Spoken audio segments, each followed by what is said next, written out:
하나님의 말씀 봅니다. 창세기 32장 24절에서 32절입니다. 창세기 32장 24절에서 32절. 같이 읽을까요? 야곱은 홀로 남았더니 어떤 사람이 날이 새도록 야곱과 씨름하다가 자기가 야곱을 이기지 못함을 보고 그가 야곱의 허벅지 관절을 치매 야곱의 허벅지 관절이 그 사람과 씨름할 때에 어긋났더라. 그가 이르되 날이 새려하니 나로 가게 하라. 야곱이 이르되 당신이 내게 축복하지 아니하면 가게 하지 아니하겠나이다.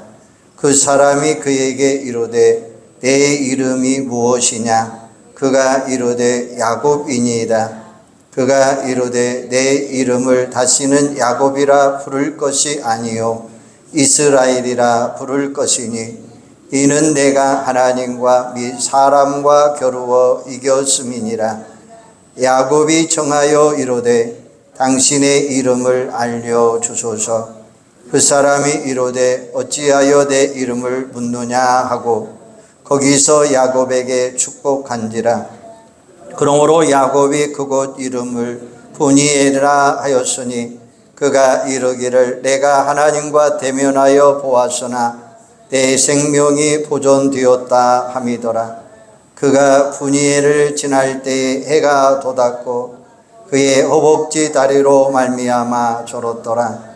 그 사람이 야곱의 허벅지 관절에 있는 둔부의 힘줄을 쳤으므로 이스라엘 사람들이 지금까지 허벅지 관절에 있는 둔부의 힘줄을 꺾지 아니하더라. 아멘. 사람들은 다 이름을 가지고 있습니다.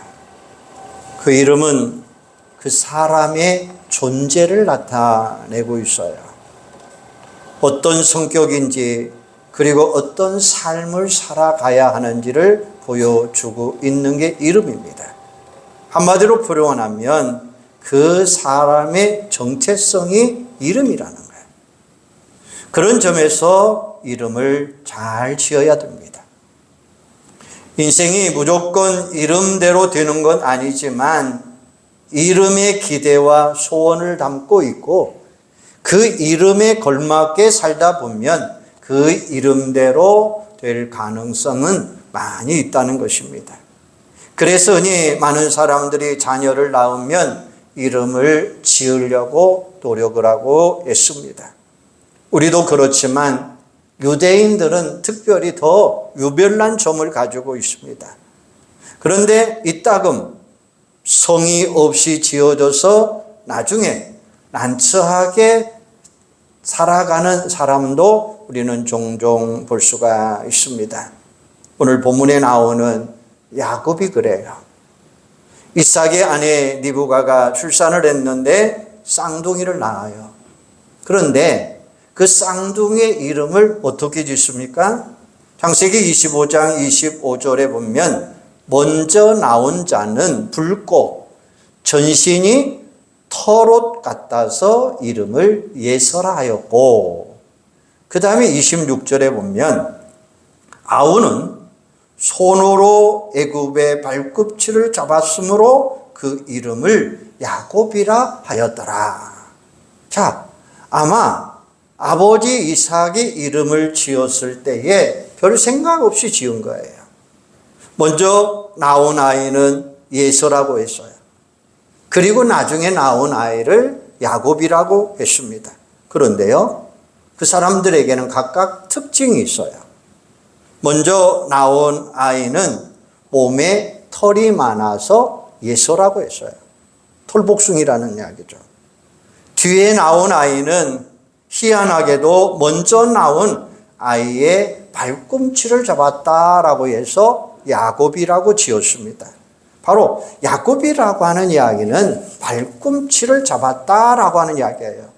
그 의미를 확장해 보면 속이는 자, 사기꾼, 탈취자라고 하는 뜻을 가지고 있습니다. 안타깝게도 야곱은 그 이름 그대로 살았어요. 성경에서 자세히 나오지는 않았지만 아마 그 이름을 들을 때마다 마음이 상당히 불편했을 것입니다. 그런데도 자기도 모르고 그런 모습으로 살게 된 것입니다. 그런데 다행히도 하나님은 그의 이름을 이스라엘로 바꿔줬어요. 바로 이스라엘의 이름이 뭡니까? 하나님과 겨루어 이겼다, 승리자다라고 하는 뜻을 가지고 있습니다. 그 후에 야곱의 인생이 변화됩니다. 물론 이런 말씀을 드린다고 해서 조금만 이름이 나쁘다고 생각하고 무조건 계명소를 찾아가서 계명하라는 말은 아닙니다. 하나님을 믿는 우리는 본명보다 하나님이 우리에게 주시는 이름이 훨씬 더 중요합니다. 그래서 우리를 가르쳐서 뭐라고 이야기합니까? 하나님의 자녀다, 성도다, 그리스도인이다, 제자다, 천국 백성이다 라고 하는 이름을 우리에게 붙여주셨어요. 본문에 나오는 대로 야곱이 이스라엘로 바꾼 후 새 사람이 되어요. 우리도 하나님이 주신 새 이름에 합당한 삶을 사는 여러분들이 되기를 소망합니다. 아무쪼록 새 이름으로 아름답게 변화된 인생을 살아가는 여러분들이 되기를 주님의 이름으로 축원합니다. 그러면 먼저 옛 이름 야곱을 한번 생각해 보십시다. 보면은 야곱이 가나안 땅 브엘세바에서 벳단 아름의 하란 땅으로 20년 만에 귀향할 때의 모습입니다. 20년 전 그의 떠날 때의 상황은 어떻습니까? 야곱은 그의 형 예서에 대해서 언제나 콤플렉스를 가지고 있었어요. 간발의 차이로 동생이 된 게 없이 못마땅한 것 같아요. 어머니 리브가는 야곱이 장자권을 받아야 된다라고 늘 생각했고 아버지 이삭은 예서를 더 사랑했습니다.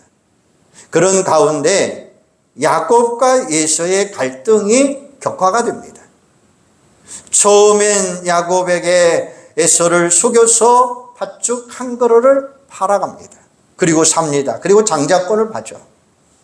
그런데 훗날 이삭이 연로되었습니다. 이삭이 눈이 어둡습니다. 어머니 리브가가 이 상황을 금방 차고 나가죠. 어떻게 나갑니까? 예서가 사냥 나간 틈에 야곱에게 예서의 옷을 입히고 몸에 염소 가죽을 씌워서 예서처럼 위장을 합니다.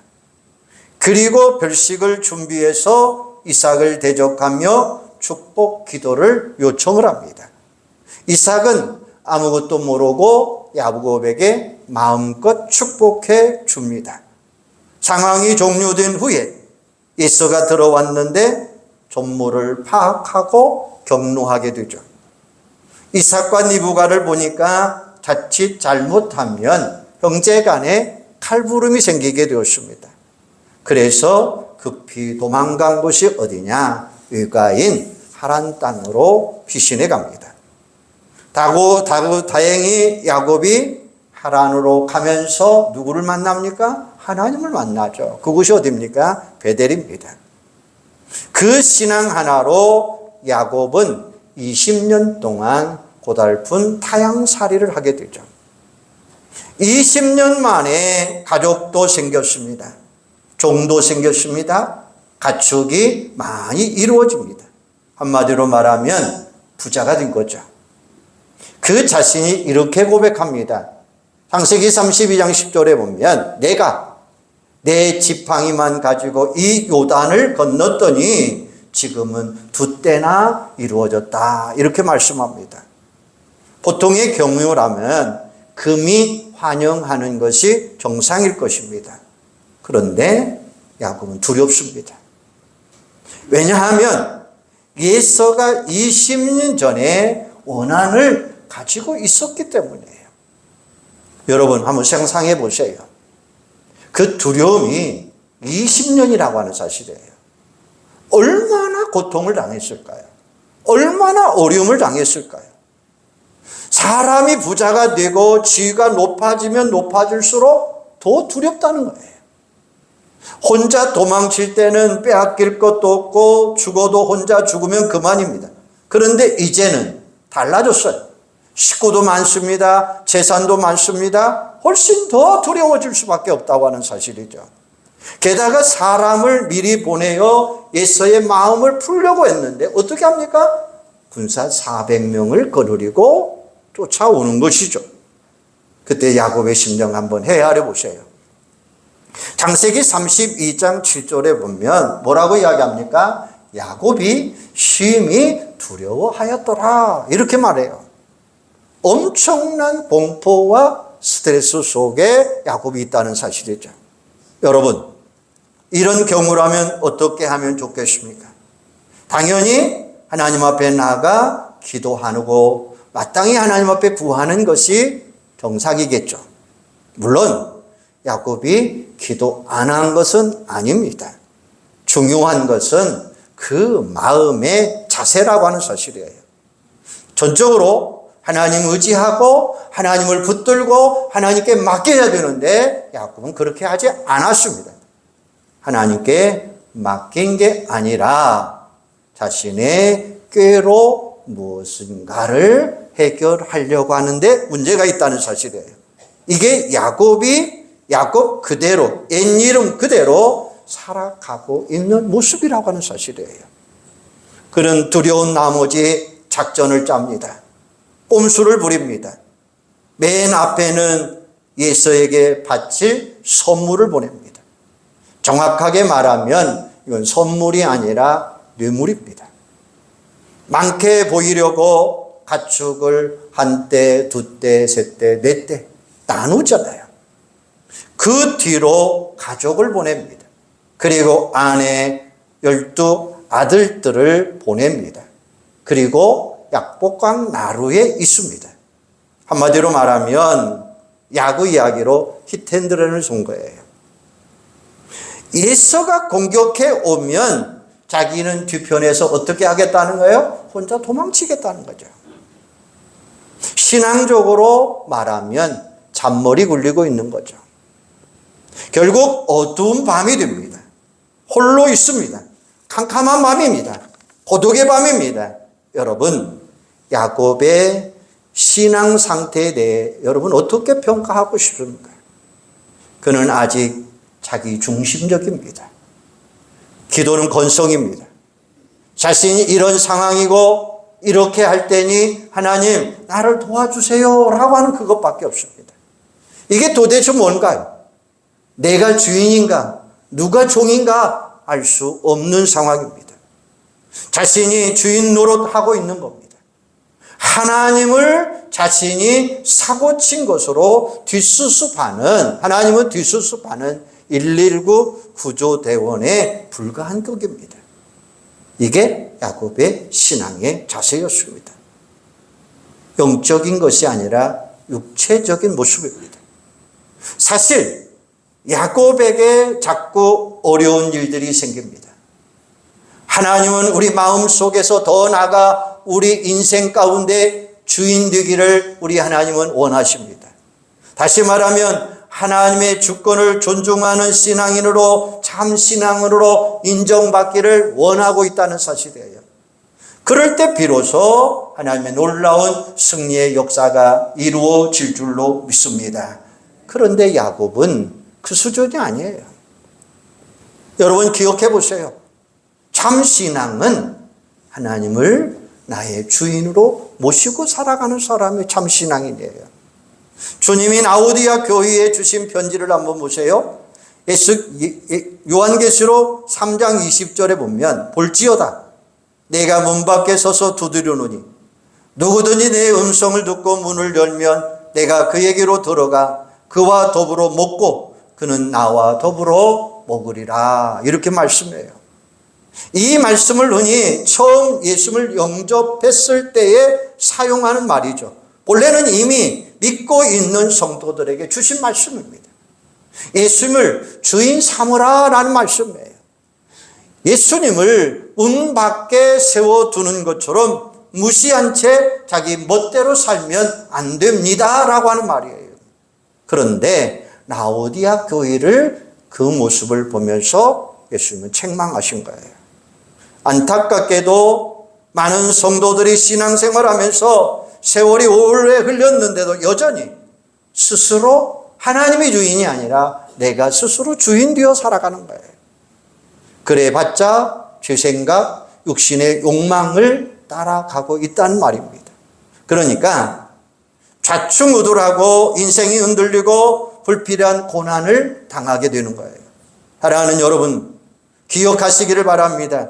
신앙생활하면서 절대로 하나님 혹은 예수님 자리를 내가 앉아서는 안 된다는 사실을 분명히 기억하는 여러분들이 되기를 주님의 이름으로 축원합니다. 이런 이야기가 있습니다.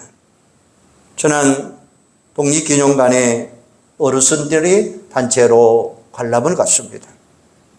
워낙 넓으니까 다리가 아프셨어요. 심히 어려운 것 같았어요.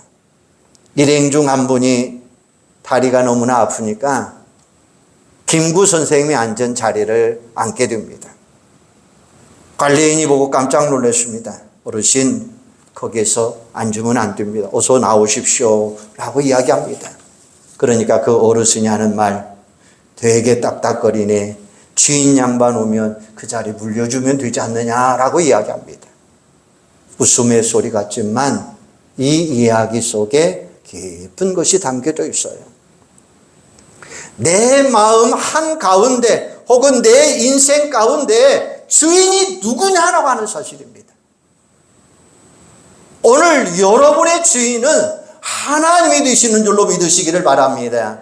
내가 그 자리를 차지하고 내 마음대로 살면 언제나 계속해서 문제는 일어날 수밖에 없는 거예요. 저와 여러분은 어떻습니까? 내 마음의 주인이 과연 누구인지 솔직하게 내려놓으시기를 바랍니다. 아직도 죄의 유혹을 받고 육신의 욕망을 따라가는 옛 야곱을 살아가고 있다면 그 모습은 아직도 곤란한 거죠. 지금까지 살아오면서 혹시 내가 주인 행세하면서 내 마음대로 살아오고 있지는 않는지요? 그럴 때 하나님께 부르짖어 기도할지라도 우리 주님은 그 기도 들어주지 않으실 거예요. 그러나 언제까지 우리는 그런 식으로 살아서는 안 됩니다. 내 자리를 주님 앞에 내려놓으시기를 바랍니다. 내 자리를 주님께 맡기시기를 바랍니다. 그리고 주님 앞에 부르짖는 여러분들 되기를 소망합니다. 다행히 야곱의 인생이 바꿔지죠. 옛 이름 야곱으로 살아가는 그에게 하나님의 사자를 보냅니다. 그리고 이름을 새 이름으로 바꾸는데 그 이름이 뭡니까? 이스라엘입니다. 야곱의 가족과 종들 그리고 가축대를 모두 약복나루 건너편에 보내고 홀로 남았는데 그때 하나님의 사자가 나타납니다. 처음에는 자객으로 오해를 합니다. 붙잡고 엎치락 뒤치락 합니다. 야곱이 너무 끈질기게 구하니까 하나님의 사자가 그의 관절을 쳐버립니다. 옛날에는 환도뼈라라고 말하죠. 그러자 뼈가 어긋났습니다. 이제는 오도 가도 못하는 장애인이 됩니다. 이제는 도망칠 수도 없습니다. 그때서야 야곱이 정신을 차립니다. 하나님의 사자인 줄 알고 그에게 애걸복걸합니다. 내게 축복해 주세요. 내게 축복하지 아니하면 나는 절대로 당신을 놓을 수가 없습니다. 그때 하나님의 사자가 묻습니다. 내 이름이 무엇이냐? 그 사람이 그에게 이르되 내 이름이 무엇이냐? 그가 이르되 야곱입니다. 몰라서 물은 게 아니죠. 이제는 내 자신을 한번 돌아보라는 것입니다. 그 이름 그대로 살지 말고 한번 되돌아보라는 것입니다. 야곱은 회개하는 마음으로 고백합니다. 뭐라고 이야기합니까? 야곱입니다. 나는 사기꾼입니다. 나는 속이는 자입니다. 나는 도둑놈 같은 사람입니다.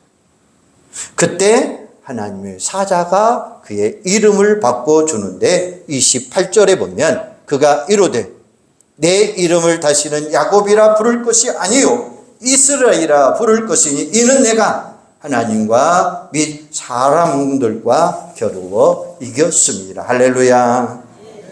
이스라엘은 하나님과 겨루어 이겼다는 거예요. 승리자라는 말씀입니다. 그 자체가 어폐가 있는 거죠.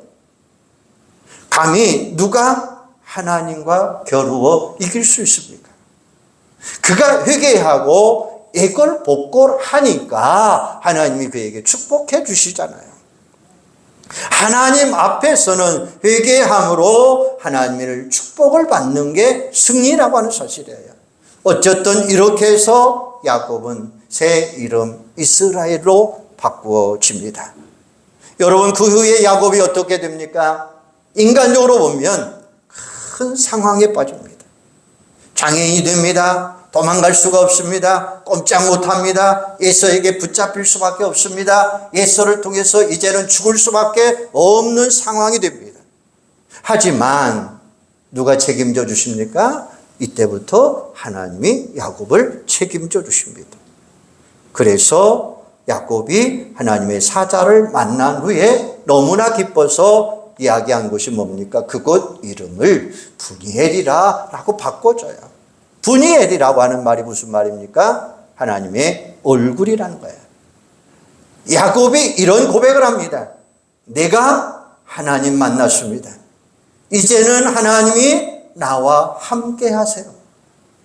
두려울 것 없습니다. 이제는 하나님께 항목하게 나오니 무엇보다도 나 자신을 변화시켜 주시고 세상이 변화되는 역사가 일어나게 될 줄로 믿습니다. 라고 고백하는 거예요. 여러분, 주인으로 사는 거 좋을 것 같지만 얼마나 피곤합니까? 내가 머리를 쥐어짜야 되고 내가 결정해야 되고 내가 앞서야 되고 내가 힘이 듭니다. 그렇기 때문에 언제나 두렵다는 거예요. 야곱이 그랬습니다. 그런데 이제는 하나님으로 인정합니다. 하나님 의지합니다. 이제 하나님만 따라갑니다. 완전히 그의 마음이 바꿔졌다는 거예요. 그의 마음은 이제는 두려움이 아니라 사랑으로 바꿔집니다. 창세기 32장 31절에 보면 그가 브니엘을 지날 때에 해가 돋았고 그 허벅지 다리로 말미암아 졸었더라 라고 이야기해요. 그 해가 돋았다라는 이 말, 실제로 해가 돋은 게 사실이지만 단순히 그런 뜻이 아닙니다. 어제와 동일했지만 오늘을 보니까 달라졌다는 거예요. 어제까지는 야곱이었습니다. 그런데 이제는 달라진 거예요. 뭐가 달라졌습니까? 이름이 바꿔졌다는 거예요. 그 이름이 뭡니까? 이스라엘로 바꿔진 거예요. 하나님과 겨루어서 이겼다는 거예요. 승리자로 바꿨다는 거예요. 승리자로 바꿔지니까 어떤 모습이었습니까? 해가 떠올랐더라. 브니엘이라고 하는 하나님의 얼굴을 만난 거예요. 캄캄한 밤이 지나고 이제는 새 아침으로 변화되었다고 하는 사실입니다. 원수 같았던 야곱, 원수 같았던 에서의 모습이 어떤 모습입니까? 달라졌다는 거예요. 어떻게 알 수 있습니까? 창세기 33장 3절에서 보면 자기는 그들 앞에 나가되 몸을 7번 땅에 굽히며 그 형 에서에게 가까이 가니 에서가 달려와서 그를 맞이하여 안고 목을 어긋맞추고 그의 입에 입 맞추고 서로 우니라 이렇게 말하고 있어요. 자, 맨 뒤에 있었던 야곱, 도망치고 싶은 야곱. 그런데 이제는 어떻게 됐습니까? 하나님 만나고 그의 삶이 달라졌는데 어떻게 됐느냐? 앞으로 나가잖아요. 예서도 이제는 멱살 잡으려고 쫓아오고 있었어요. 죽이려고 쫓아 있었어요. 그런데 이 장면은 무슨 장면입니까? 이산 가족 만나는 장면이에요. 20년 동안 묵은 골치 아픈 거리가 한아침에 해결되어 버렸습니다. 여러분 기억하세요. 하나님을 주인 삼고 하나님을 뒤따라가는 자에게 가장 지혜로운 처소가 되는 줄로 믿습니다. 하나님을 뒤따라가는 자에게는 가장 강한 역사가 일어날 수밖에 없다고 하는 사실이에요. 이것이야말로 인생 승리요 최고의 방책이 되는 줄로 믿습니다. 그래서 사도 바울은 이렇게 고백해요. 고린도전서 1장 25절에 보면 하나님의 어리석음이 사람보다 지혜롭고 하나님의 역사하심이 사람보다 강하니라 라고 말씀하고 있어요. 하나님의 최소치가 인간의 최고치보다 크고 높다고 하는 사실입니다. 그래서 솔로몬은 이렇게 말합니다.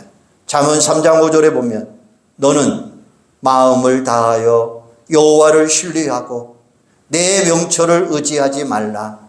너는 범사의 그를 인정하라. 그리하면 내 길을 지도하시리라 라고 말씀하셔요. 인생길이 아무리 험하고 힘들어도 하나님을 주인 삼고 따라가면 하나님은 우리의 길을 인도해 주시는 줄로 믿습니다. 어느 사업가 이야기예요. 사장실에 자기 책상 앞에 하나의 의자가 놓여 있습니다. 그 자리는 누구의 자리냐? 회장님 자리예요.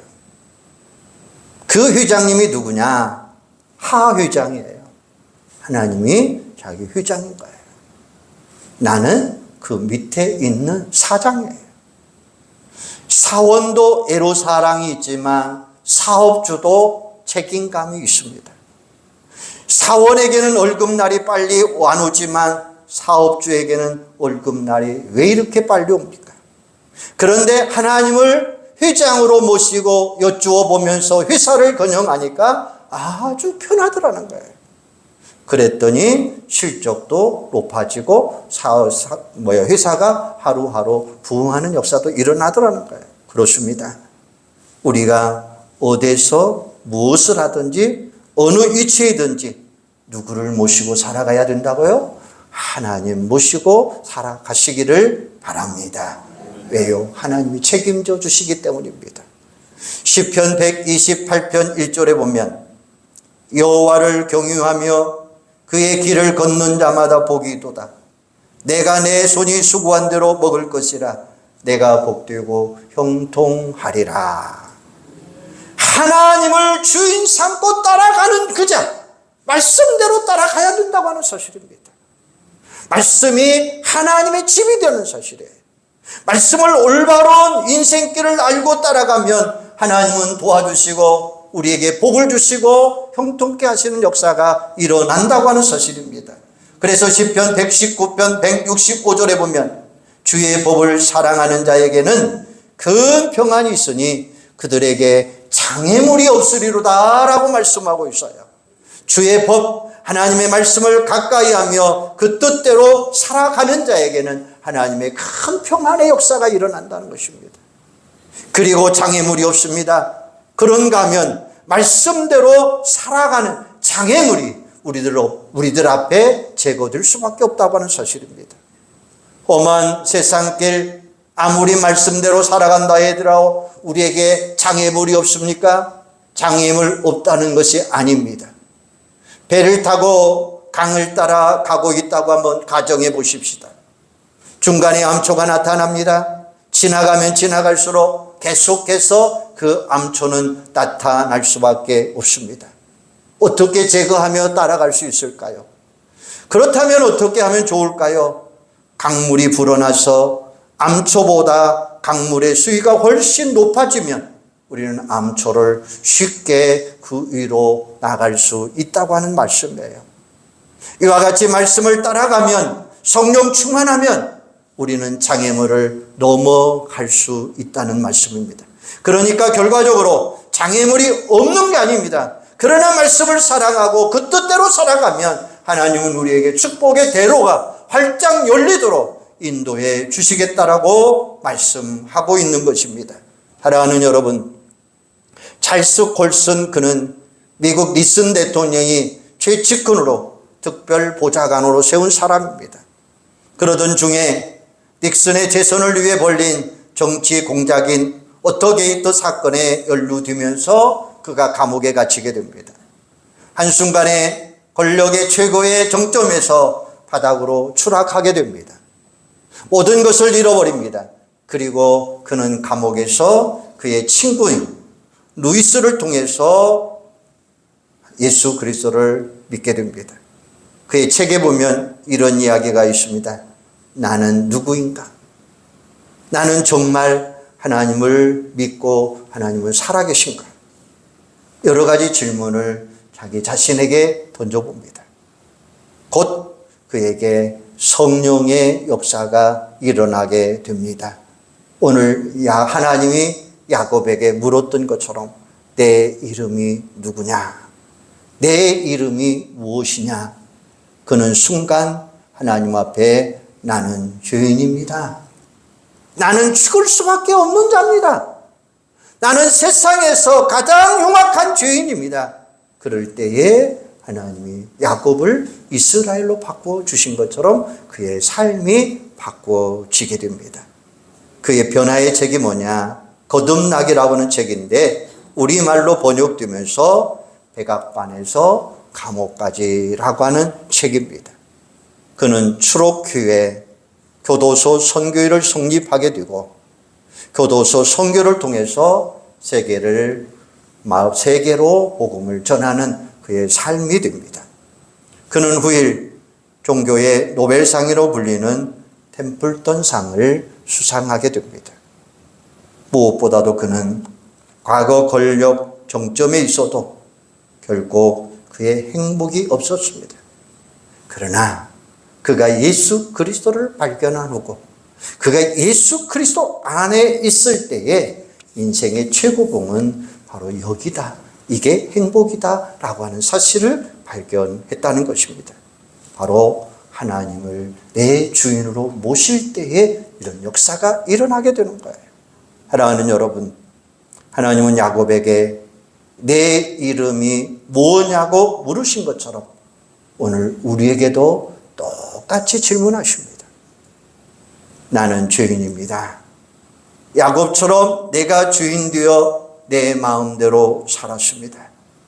그러다가 자충우돌하며 고단된 삶을 살았고 어려운 문제 앞에서 나는 당황하는 삶을 살았습니다. 이제는 야곱이 아닙니다. 이스라엘로 바꿔줬습니다. 하나님 앞에 나는 항복합니다. 이제 나는 하나님 말씀대로 살아가겠습니다. 하나님 나를 통해서 영광 받아 주시옵소서. 그래서 이제 나는 하나님 앞에서 승리자의 모습으로 살아갈 줄로 믿습니다. 승리자의 모습, 하나님 앞에서 하나님의 뜻대로 살아갈 때에 형통케 하고 하나님의 영광은 드러나고 행복한 인생 삶을 나는 살아갈 줄로 믿습니다. 우리는 이스라엘 위에도 하나님이 지어주신 이름이 있습니다. 한번 크게 따라서 해주시기 바랍니다. 하나님의 자녀, 천국 백성, 성도, 그리스도인, 제자 있습니까? 이 모든 이름답게 하나님의 자녀로서, 천국 백성으로서, 성도로서, 그리스도인으로서, 제자로서의 삶을 여러분 살아가시기를 바랍니다. 아무쪼록 스스로 내 이름이 무엇이냐는 질문을 던지면서 그리스도인으로서 정체성을 지키면서 승리의 삶, 바로 우리는 주님 때문에 행복한 그런 인생을 사는 여러분들 꼭 되시기를 바랍니다. 이제는 야곱이 아니라 뭐라고요? 이스라엘입니다. 하나님과 겨루어 이겼다는 것입니다. 이제는 승리자라고 하는 말씀이에요.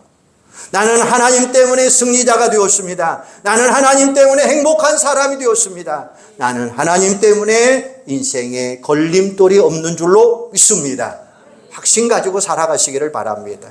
한번 따라서 해주시기 바랍니다. 내 이름이 무엇이냐? 나는 야곱입니다. 나는 죄인입니다. 그러나 이제는 이스라엘로 바꾸었습니다. 나는 승리자입니다. 나는 하나님 때문에 행복합니다. 믿습니까? 행복이 아닌 것 같아요. 자신이 없는 것 같아요. 다시 한번, 나는 하나님 때문에 승리자입니다. 할렐루야. 기도하겠습니다. 하나님, 오늘 이 시간 나에게도 내 이름이 무엇이냐 묻고 있습니다. 나는 죄인입니다. 야곱처럼 내가 주인 되면서 내 마음대로 살았습니다. 자충우돌하면서 고난된 삶을 살았습니다. 어려운 문제 앞에서 당황할 때가 얼마나 많았습니까? 이제는 이스라엘로 바꿔줬습니다. 이제 나는 하나님 앞에 항복합니다. 이제 나는 하나님 말씀대로 살겠습니다. 하나님 앞에 행복한 인생을 사는 우리 성도들이 되도록 하나님 축복하여 주시옵소서. 이스라엘로 하나님은 나의 이름을 지어 주었습니다. 하나님의 자녀, 천국 백성, 성도, 그리스도인, 제자다운 우리들이 되도록 성령님 주관하여 주시옵소서. 그래서 이제는 그리스도인의 정체성을 가지고 우리 성도들이 살아가는 곳곳마다 승리하는 인생, 행복한 인생, 하나님의 인도함을 받는 아름다운 인생들이 되도록 성령님 주관하여 주시옵소서. 예수님의 이름으로 기도하옵나이다. 아멘.